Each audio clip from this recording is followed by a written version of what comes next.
Hello friends, मैं हूं Diksha. Welcome to ओजन एकेडमी। तो आज हम स्टार्ट करेंगे। देखिए, हमने पीजीटी 2022 सॉल्यूशन स्टार्ट किया हुआ था, जिसके हमने 130 क्वेश्चंस कंप्लीट कर लिए थे। तो आज हम देखेंगे 131 क्वेश्चन नंबर। तो देखिए, इसमें क्या गिवन है। इफ़ एप्सिलॉन नॉट क्या है, परमिटिविटी ऑफ फ्री स्पेस, और ई है इलेक्ट्रिक फील्ड हमारे पास। तो एप्सिलॉन नॉट ई स्क्वायर जो है, इसके डायमेंशन क्या होंगे, ये हमें निकालने हैं। तो फर्स्ट ऑप्शन है फोर्स पर यूनिट लेंथ, फिर pressure, energy, and of torque. तो देखते हैं सॉल्यूशन 131 का। देखिए, हमें टर्म निकालनी है एप्सिलॉन नॉट ई स्क्वायर, या इसको ऐसे भी लिख सकते हैं 1/2 एप्सिलॉन नॉट ई स्क्वायर। अब देखिए, ये जो टर्म है ये क्या रिप्रेजेंट कर रही है, energy density of an electric field. ठीक है, जो क्या होती है, एनर्जी डेंसिटी होती है energy per unit volume. Energy density क्या होती है, एनर्जी पर यूनिट वॉल्यूम। तो देखिए, एनर्जी सबसे पहले हमें डायमेंशंस चेक करने हैं। तो सबसे पहले हम एनर्जी के करेंगे। ठीक है, एनर्जी या फिर वर्क एक ही बात है। तो एनर्जी के क्या हो जाएगा, एनर्जी और वर्क एक ही बात है ना, सेम होते हैं। तो एनर्जी के जो डायमेंशन है वो क्या आ जाएगा, जैसे वर्क होता है फोर्स मल्टीप्लाई डिस्प्लेसमेंट, तो एनर्जी को भी हम लिख सकते हैं फोर्स मल्टीप्लाई डिस्प्लेसमेंट। फोर्स के डायमेंशन होते हैं ml/t-2, और जो डिस्टेंस या डिस्प्लेसमेंट है उसके हो जाएगा लेंथ यानी कि l। तो ये हो जाएगा ml/t-2। और वॉल्यूम के डायमेंशंस होते हैं L3। ठीक है, तो एनर्जी डेंसिटी यानी कि एप्सिलॉन नॉट ई स्क्वायर जो क्या होती है, एनर्जी पर यूनिट वॉल्यूम। तो क्या आ जाएगा यहाँ से ml/t-2 अपॉन में L3। तो ये आ जाएगा ml-1t-2। ठीक है, तो अब हमें देखना है कि ये वाले डायमेंशंस किस ऑप्शन से मैच करते हैं। तो पहला ऑप्शन है force per unit length. Force के हो जाएंगे ml/t-2 जो हमने निकाला था, ml/t-2 मतलब फोर्स का पता है, लेंथ का L हो गया। तो ये आ जाएगा mt-2। तो ये मैच नहीं कर रहे, तो ये इनकरेक्ट है। सेकेंड है प्रेशर। प्रेशर होता है force per unit area. Force का होता है ml/t-2 डायमेंशन, और एरिया का L² हो गया। तो ml-1t-2। तो ये मैच कर गए आपस में। तो एनर्जी डेंसिटी के जो डायमेंशंस है वो किससे मैच कर गए, प्रेशर यानी कि force per unit area. Energy के तो ml/t-2 होते हैं, तो ये इनकरेक्ट हो जाएगा। तो ऑप्शन 2 जो है वो करेक्ट आ जाएगा। फिर है 132 नंबर क्वेश्चन। देखिए, इसमें क्या है, a current as a function of time can be described as. अब देखिए, current as a function of time इसको कैसे डिस्क्राइब किया हुआ है, I = t²। I = t²। जो t है वो लाई करता है 0 से t के बीच में। ठीक है, तो हमें निकालनी है RMS वैल्यू ऑफ करंट। तो करंट की RMS वैल्यू जो है निकालनी है। तो इन चार ऑप्शन में से देखते हैं। तो देखिए, current as a function of time can be described as. अब ये गिवन है हमें I = t²। जो स्मॉल t है उसकी वैल्यू है 0 से कैपिटल T के बीच में। अब रूट मीन स्क्वायर वैल्यू क्या होगी करंट की, IRMS क्या होगा, तो रूट मीन स्क्वायर। तो ये आ गया रूट। फिर करना है मीन, करने के लिए हम 1/t कर देंगे, कैपिटल T से डिवाइड करते हैं। फिर स्क्वायर, ठीक है, इंटीग्रेशन 0 से t, और स्क्वायर करना है IT का स्क्वायर dt। इंटीग्रेट हमने टोटल करंट लेने के लिए किया है। तो रूट मीन और स्क्वायर ये हो जाएगी IRMS। ठीक है,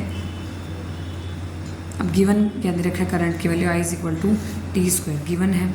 ठीक है, तो देखिए IT²। सबसे पहले हमने क्या करना है, करंट का स्क्वायर करना है।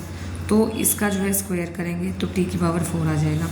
फिर t⁴ को इस इंटीग्रेशन में पुट करना है, इंटीग्रेट करना है ना 0 से t capital T t⁴ dt। Integrate करेंगे तो t⁵/5 आ जाएगा, और लिमिट्स आ जाएंगे 0 से कैपिटल t पुट कर देंगे यहाँ से t⁵/5 आ जाएगा। ठीक है, फिर मीन वैल्यू निकालनी है।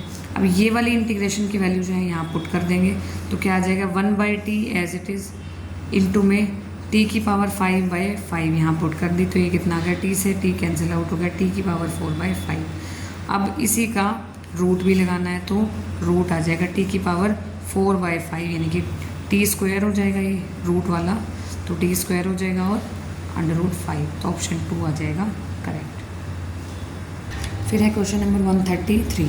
अब देखिए, दो पार्टिकल्स हैं, 2 particle of equal mass m go around a circle. 2 particles हैं जिनका मास है m, वो सर्कल के अराउंड मूव कर रहे हैं। ठीक है, ऑफ रेडियस r, सर्कल की रेडियस r है, under the action of their mutual gravitational attraction.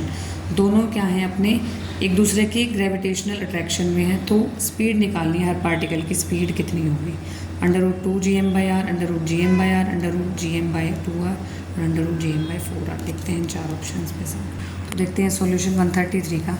अब देखिए, 2 पार्टिकल जो कि सर्कल में मूव कर रहे हैं, जिनकी रेडियस r है, under mutual attraction they must be diametrically opposite to each other at all times, तो वो डायमेट्रिकली अपोजिट रहेंगे, तो डिस्टेंस जो रहेगा उनके बीच में वो कितना हो जाएगा 2r, कितना हो जाएगा 2r। ये समझ में आ गया होगा ना। दो पार्टिकल हैं, दोनों डायमेट्रिकली तो अपोजिट रहेंगे ना एक दूसरे के, और उनकी रेडियस r है और दोनों ही म्यूचुअल अट्रैक्शन में एक दूसरे की, ठीक है। तो जो डिस्टेंस होगा उन दोनों के बीच में वो कितना हो जाएगा 2r, ठीक है। जैसे ये पार्टिकल है, तो इस तरीके से अगर पार्टिकल है हमारे पास, एक ये पार्टिकल और एक ये पार्टिकल, इसकी रेडियस r, इसकी भी रेडियस r, अब दोनों के बीच का जो डिस्टेंस हो जाएगा, डिस्टेंस बिटवीन देम, तो ये कितना हो जाएगा 2r, कितना हो जाएगा 2r, ठीक है। तो देखिए कैसे सॉल्व करेंगे।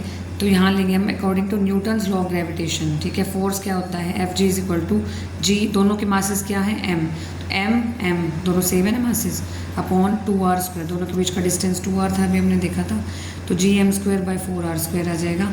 अब देखिए ये हमने पहले पढ़ा हुआ है कि सेंट्रीपिटल फोर्स जो है वो प्रोवाइड कैसे होगा, ग्रेविटेशनल फोर्स के द्वारा। तो सेंट्रीपिटल फोर्स है Fc is equal to mv²/r, ये दोनों फोर्सेस को हम इक्वल रखते हैं क्योंकि सेंट्रीपिटल फोर्स जो है वो प्रोवाइड होगा ग्रेविटेशनल फोर्स से। तो gm²/4r² किसके इक्वल हो जाएगा mv²/r, ठीक है। तो यहाँ से आ जाएगा gm/4r is equal to v², तो v आ जाएगा यहाँ से √gm/4r, कितना आ गया 4r, तो ऑप्शन 4 आ जाएगा करेक्ट। फिर है question number 134, 30 watt per metre square energy density of sunlight is normally incident on the surface of solar panel, ठीक है। अब देखिए इतनी इंटेंसिटी की जो energy density of sunlight normally incident कर रही है on the surface of solar panel. अब इसका कुछ पार्ट जो है वो जैसे 25% वो रिफ्लेक्ट होगा फ्रॉम सरफेस और बचा हुआ पार्ट एब्जॉर्ब हो जाएगा।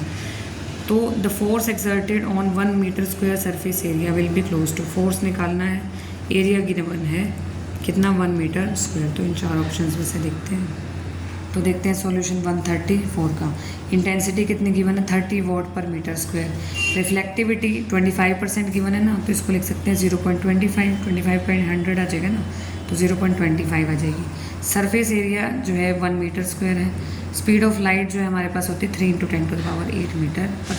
तो देखिए हमें ये फॉर्मूला यूज़ करना होगा कि pressure intensity by C into 1 + R के इक्वल होता है। Pressure is equal to I/C bracket में 1 + R, जहाँ पे ये क्या है प्रेशर, I क्या है इंटेंसिटी, C है स्पीड ऑफ लाइट, R है रिफ्लेक्टिविटी। तो फोर्स क्या होता है प्रेशर इंटू एरिया, हमें पता है ना ये, तो प्रेशर इंटू एरिया आ जाएगा। फोर्स निकालना है तो फोर्स इस साइड, प्रेशर की वैल्यू हमें पता है I/C 1 + R होती है, तो ये वैल्यू यहाँ पुट कर दी, एरिया एज इट इज़। अब ये वाली चीज़ें जो हमें गिवन है, इंटेंसिटी 30 गिवन है, एरिया 1 गिवन है मीटर स्क्वायर, रिफ्लेक्टिविटी 25% यानी कि 0.25 गिवन है, तो ये सारी वैल्यूज़ यहाँ पुट कर दी, आ जाएगा 1.25 ये एज इट इज़।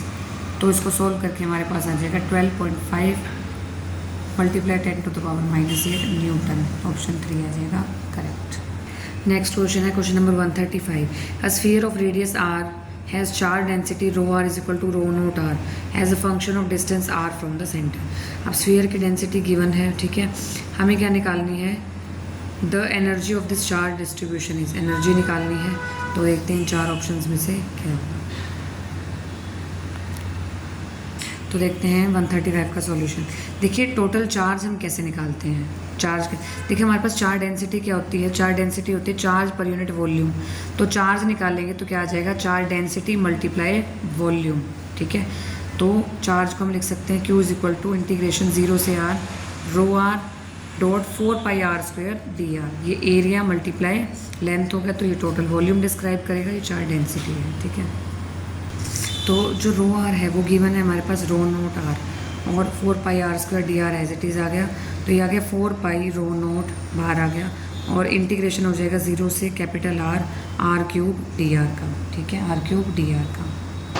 अब ये कैपिटल R क्या है रेडियस है और ये स्मॉल r क्या है डिस्टेंस है, ठीक है। तो यहाँ से 4π ρ0 r³ dr आ जाएगा, इसका इंटीग्रेशन करेंगे तो r⁴/4 आ जाएगा, 0 से कैपिटल R, तो यहाँ से 4 से 4 कैंसिल आउट हो जाएगा, तो π ρ0 इंटू R कैपिटल R यहाँ पुट कर देंगे r⁴, तो ρ0 आ जाएगा यहाँ से Q/π r⁴। तो हमें टोटल एनर्जी निकालनी है, उसके लिए सब कर रहे हैं, ठीक है। अब हमें पता है देखिए E.dA किसके इक्वल होता है Q enclosed by ε0, Gauss's law है ना ये, कि जो टोटल फ्लक्स होते हैं यानी कि ई डॉट डी है वो किसके इक्वल होता है, क्यू बाई एप्सिलॉन नॉट, ये इनसाइड वाला होता है। तो इनसाइड द स्फीयर यानी कि अगर आर जो है वो less than equal to capital R हो, ठीक है, तो हमारे पास क्यू एनक्लोज्ड कितना आ जाएगा, क्यू एनक्लोज निकालेंगे 0 से r, rho r dash 4 pi r dash square d r dash, ठीक है। इसको सोल्व करेंगे तो क्या आ जाएगा, सोल्व करें ना अभी हमने, तो पाई रो नोट आर की पावर 4। अब ये वाली जो वैल्यू है यहाँ पुट करेंगे। ई डॉट डी ए को कैसे लिख सकते हैं, इलेक्ट्रिक फील्ड यानी कि ई इनसाइड एरिया जो हो जाएगा 4 पाई आर स्क्वायर आ जाएगा, और क्यू एनक्लोज की जगह पुट कर देंगे ये पाई रो नोट आर की पावर 4 और epsilon naught as it is, तो ई इनसाइड आ जाएगा हमारे पास रो नोट। अब ये जो वैल्यू है इधर आ जाएगी तो हमारे पास आ जाएगा rho naught r square by 4 epsilon naught, ठीक है, ठीक है ना। तो अब यहाँ से हमारे पास जो रो नोट होता है वो क्या होता है, हमारे पास क्या होता है, charge per unit, charge per unit area होता है। लेकिन देखिए यहाँ पे जो रो नोट की वैल्यू है, rho naught r square 4 epsilon naught, ठीक है, तो जो रो नोट की जो वैल्यू है वो हम यहाँ से पुट करेंगे, जो हमने निकाली थी। रो नोट की वैल्यू आ जाएगी क्यू बाई पाई और कैपिटल आर की पावर 4, तो वो जो हमने यहाँ पुट कर दी, तो हमारे पास ई इनसाइड आ गया ये q r square small r square upon 4 pi epsilon naught r की पावर 4। आउटसाइड द स्फीयर करेंगे यानी कि आर ग्रेटर देन आर, ठीक है, कि आर पता है ना, ये हमने स्टैटिक इलेक्ट्रोसेट में 12th क्लास में हमने किया हुआ है, ठीक है। तो हम क्या करते हैं, कोई एम्पीरियन लूप बनाते हैं तो उसका डिस्टेंस आर हो जाता है, और ये जो कैपिटल आर है वो हमारे पास रेडियस हो जाएगी। तो आउटसाइड पे क्या होगा, आउटसाइड द स्फीयर होगा जो सरफेस पे है, ठीक है, तो सरफेस के लिए जो आ जाएगा इलेक्ट्रिक फील्ड आ जाएगा q by 4 pi epsilon naught r square, ठीक है। अब देखिए टोटल एनर्जी हमें पता है क्या होती है, half epsilon note E square, पता है ना सभी को। तो टोटल एनर्जी जो होती है वो क्या होगी, यू इनसाइड और you outside, total energy, energy inside और एनर्जी आउटसाइड, ठीक है। तो एनर्जी इनसाइड निकालेंगे सबसे पहले, तो इनसाइड का इलेक्ट्रिक फील्ड निकाला हुआ है, ठीक है, और आउटसाइड का भी इलेक्ट्रिक फील्ड निकाला हुआ है। तो इनसाइड की एनर्जी निकालेंगे सबसे पहले 0 से कैपिटल आर, हाफ, देखिए एनर्जी का फॉर्मूला है half epsilon note E square, तो हाफ एप्सिलॉन नोट ई कितना है हमारे पास, यहाँ से ये पुट कर देंगे, ठीक है। अब इसका इंटीग्रेशन करना है क्योंकि एनर्जी पर यूनिट वॉल्यूम होता है ना, तो यू इनसाइड क्या आ जाएगा, मल्टीप्लाई में 4 pi r square d are, इसका इंटीग्रेशन कर देंगे तो यू इनसाइड आ जाएगा। अब Q by 8 pi epsilon note, ये 8 हो जाएगा ना, 8 पाई एप्सिलॉन नोट आर की पावर 8 आ जाएगा, और यहाँ से देखिए आर की पावर ये कितनी हो जाएगी 4, और ये कितनी है 2, ठीक है, तो 6, तो इंटीग्रेशन करेंगे यानी कि 6 पावर का इंटीग्रेशन करेंगे तो आर की पावर 7/7 आ जाएगा, और लिमिट है 0 से कैपिटल आर, तो यहाँ आ जाएगा 1/7 q square by 8 pi epsilon naught r. फिर देखिए आउटसाइड कैसे निकालेंगे, सेम चीज़ आउटसाइड के लिए करनी है, बस जो इलेक्ट्रिक फील्ड निकाला था वो आउटसाइड का प्लेस करेंगे यहाँ पे, ठीक है। तो half epsilon naught q by 4 pi epsilon naught r square का square 4 pi r square d r, तो यहाँ कितना आ जाएगा q square by 8 pi epsilon naught. अब देखिए ये है 1/r की पावर 4 और ये आर स्क्वायर, ठीक है, तो देखिए 1/r की पावर 4 है, मल्टीप्लाई आर स्क्वायर है, तो इसको सोल्व करेंगे 1/r स्क्वायर आ जाएगा, और उसका इंटीग्रेशन करना है, इंटीग्रेशन करना है 1/r स्क्वायर का। तो कैसे करते हैं, r की पावर -2 का करना है मतलब, तो -2 + 1 होते हैं और अपॉन में सेम पावर नीचे आ जाती है, तो कितना आ जाएगा हमारे पास -1/r, और लिमिट्स हैं r से इन्फिनिटी, तो q square by 8 pi epsilon note r आ गया, ठीक है। अब देखिए टोटल एनर्जी क्या होती है, u inside plus u outside, ठीक है। तो u इनसाइड कितना है, तो जो इनसाइड निकाला वो यहाँ पुट कर देंगे, और जो आउटसाइड निकाला यहाँ पुट कर देंगे, तो q square by 8 pi epsilon naught r common ले लेंगे, 1/7 + 1 आ गया, कितना आ जाएगा 8/7 into q square by 8 pi epsilon naught r, ये आ जाएगा 1/7 pi epsilon naught q square by r, यानी कि ऑप्शन 1 आ जाएगा करेक्ट। थोड़ा सा टिपिकल था पर ध्यान से समझना पड़ेगा, इलेक्ट्रोस्टैट आनी चाहिए इसमें थोड़ी सी। तो नेक्स्ट क्वेश्चन है देखिए 136, इसमें क्या गिवन है, density of material of a cube is measured by measuring its mass and length of its side, ठीक है।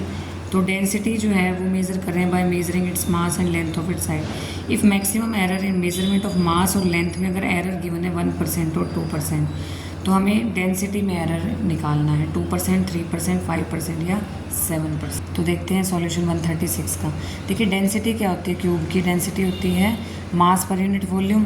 क्यूब के लिए जो वॉल्यूम आएगी वो एल क्यूब आ जाएगी, तो डेंसिटी हो जाएगी m/l क्यूब। ठीक है, तो मैक्सिमम रिलेटिव एरर कितना आ जाएगा डेंसिटी में, ये निकालना आता है ना।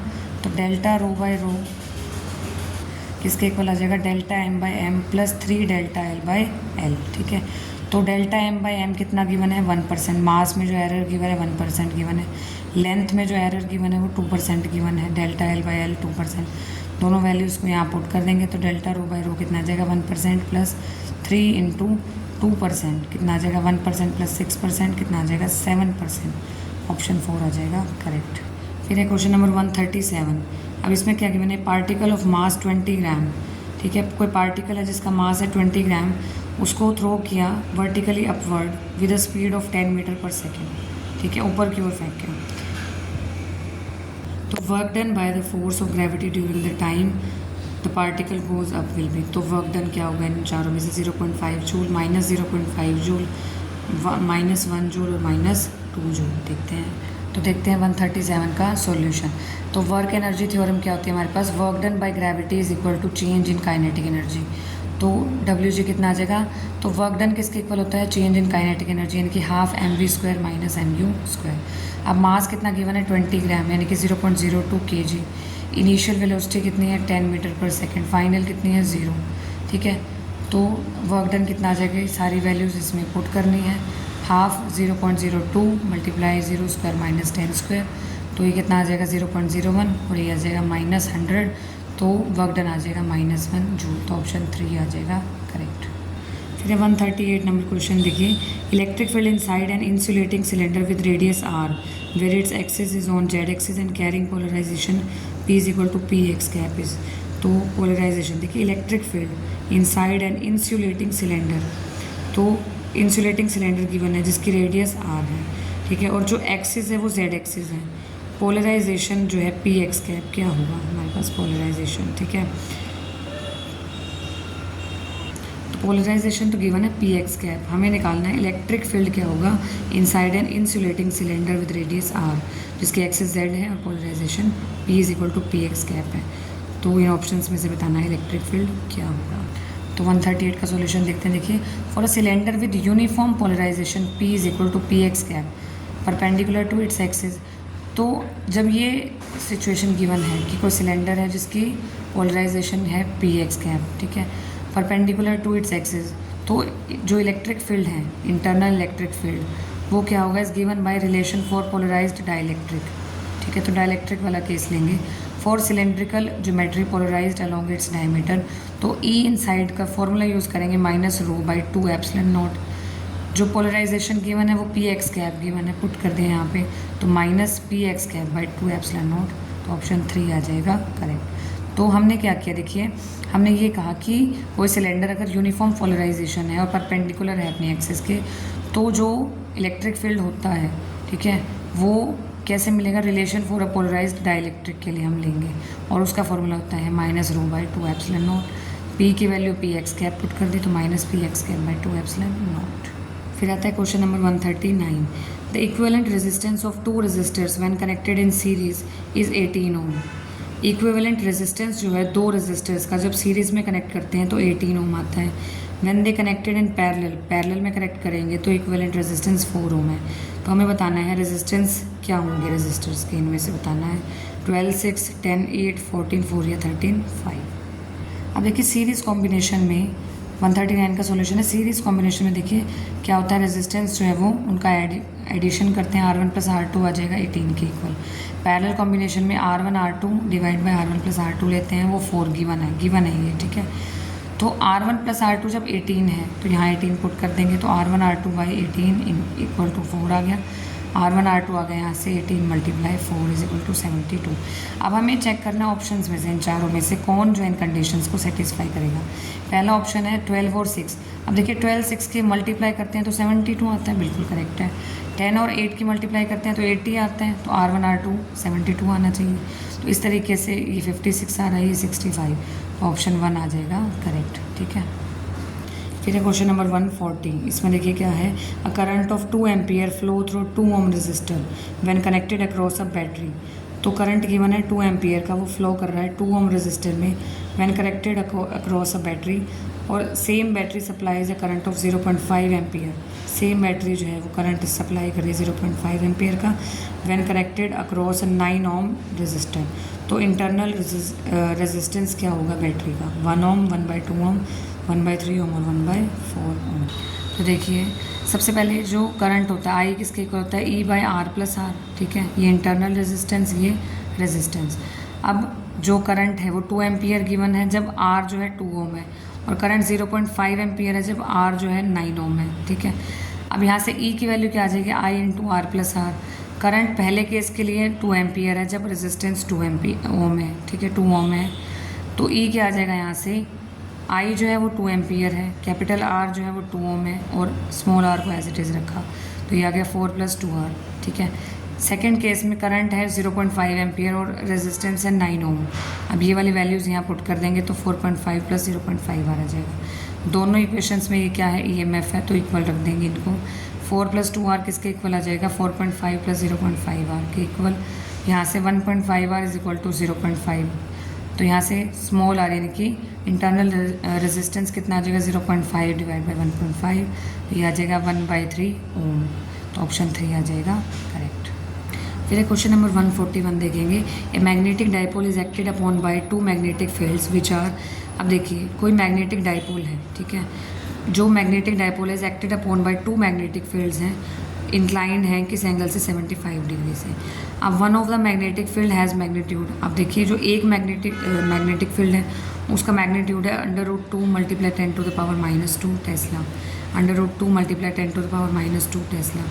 अब the dipole attains stable equilibrium at an angle of 30 degree with this field. जो डाइपोल है वो स्टेबल इक्विलिब्रियम अटेन कर लेगा कितने एंगल पे, 30 डिग्री के, ठीक है। The magnitude of the other magnetic field, तो दूसरे जो मैग्नेटिक फील्ड होगा उसका मैग्नीट्यूड हमें निकालना है। देखिए 2 मैग्नेटिक फील्ड हैं, उनके बीच का एंगल है 75 डिग्री, क्लियर है। एक मैग्नेटिक फील्ड गिवन है, ठीक है, और जो डाइपोल है वो इक्विलिब्रियम अटेन कर रहा है 30 डिग्री पे, तो θ1 गिवन है, ठीक है। अब हमें क्या निकालना है, सेकेंड मैग्नेटिक फील्ड निकालना है B2। तो इन 4 ऑप्शंस में से बताना है 0.04, 0.03, 0.02 या 0.01। देखते हैं सॉल्यूशन 141 का। अब देखिए स्टेबल इक्विलिब्रियम पे जो नेट टॉर्क होता है डाइपोल पे वो 0 होता है, ठीक है, और टॉर्क जो होता है, torque exerted by magnetic field B on a dipole with magnetic moment M at an angle θ is given by. Torque का फॉर्मूला क्या होता है, MB sin θ, पता है सभी को। अब देखिए B1 की वैल्यू मैंने बताया था ना, एक मैग्नेटिक फील्ड हमें गिवन है √2 × 10⁻² टेस्ला, और θ1 गिवन है 30 डिग्री। बीटा जो B2 है वो क्या है, सेकेंड फील्ड है, ये पहला मैग्नेटिक फील्ड है, ये दूसरा मैग्नेटिक फील्ड है, और θ1 गिवन है हमारे पास, ठीक है। अब देखिए जो एंगल्स हैं B1 और B2 के बीच में, एंगल कितना है, 75 डिग्री। तो जो एंगल होगा डाइपोल और B2 के बीच में, डाइपोल और ये है जो एंगल है वो डाइपोल और B1 के बीच में है, और जो θ2 है वो एंगल होगा डाइपोल और B2 के बीच में, सेकेंड मैग्नेटिक फील्ड के बीच में, ठीक है। तो θ2 क्या आ जाएगा, देखिए 75 डिग्री - 30 डिग्री। 75 क्या है, दोनों मैग्नेटिक फील्ड के बीच का angle between B1 and B2, उसमें से सब्ट्रैक्ट कर देंगे angle between dipole and B2, ठीक है, तो आ जाएगा। अब देखिए P1 और B2 2 मैग्नेटिक फील्ड हैं, इनके बीच का जो एंगल है वो 75 डिग्री गिवन है। अब जो डाइपोल है वो स्टेबल होता है, देखिए स्टेबल होता है with respect to first magnetic field 30 degree angle पे, ये एंगल 30 डिग्री है, θ1। तो अब देखिए डाइपोल का जो B2 के साथ एंगल है वो θ2 है, वो क्या है, θ2। तो θ1 + θ2 75 के इक्वल है। θ2 क्या आ जाएगा, 75 - 30, θ2 आ जाएगा ये वाला एंगल। तो θ2 कितना आ जाएगा, 75 डिग्री - 30 डिग्री, कितना आ गया, 45 डिग्री। अब इक्विलिब्रियम में देखिए दोनों टॉर्क जो है वो इक्वल अप्लाई करेंगे, यानी कि τ1 = τ2। तो τ कितना है, MB sin θ, यानी कि MB1 sin θ1 = MB2 sin θ2। M जो है मैग्नेटिक मोमेंट सेम है, तो B1 sin θ1, B2 sin θ2। θ1 कितना है हमारे पास, 30 डिग्री, θ2 कितना है, 45 डिग्री। तो B1 की वैल्यू हमें गिवन है √2 × 10⁻² sin 30 1/2, B2 sin 45 1/√2, तो यहाँ से हो जाएगा √2 इंटू 10⁻⁻², ये √2 पर चला जाएगा, ये अपॉन में 2 आ जाएगा इज इक्वल टू B2, ठीक है। तो ये आ जाएगा 2/2 मल्टीप्लाई 10⁻⁻², B2 आ गया 10⁻⁻2 टेस्ला, यानी कि 0.01 टेस्ला। Option 4 correct. अब क्वेश्चन नंबर 142 देखिए, displacement of a particle is 0 at t is equal to 0 and is x at t is equal to t। अब जो कोई पार्टिकल है उसका डिस्प्लेसमेंट जो है t 0 पे 0 होगा और t is equal to t पे x होगा। It start moving in the positive x direction with velocity given है α√x। अल्फा क्या है, कांस्टेंट है, हमें निकालनी है वेलोसिटी ऑफ द पार्टिकल जो है वो किसके प्रोपोर्शनल होगी, t² या t³। देखेंगे 142 का सॉल्यूशन। देखिए वेलोसिटी गिवन है α√x, ठीक है। वेलोसिटी क्या होता है, change in displacement per unit time, तो dx/dt लिख सकते हैं इज इक्वल टू α√x आ जाएगा।